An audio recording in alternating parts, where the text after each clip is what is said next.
American Waffles. Albușul de ou îl batem cu zahăr.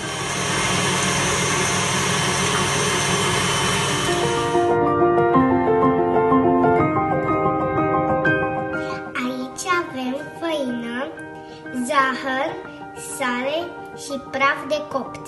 Aici avem gălbenuși, lapte și ulei. Acum amestecăm produsele uscate cu cele lichide.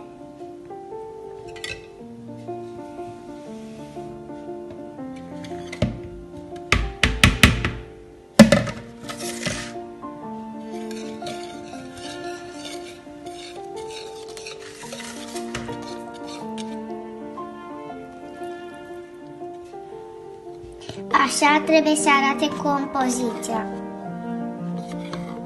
Albușul de ou îl punem peste compoziția obținută.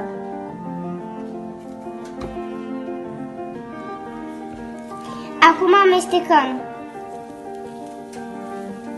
O să iasă o compoziție cremoasă. Acum vom pune la aparatul de waffles, vom face waffles-ul.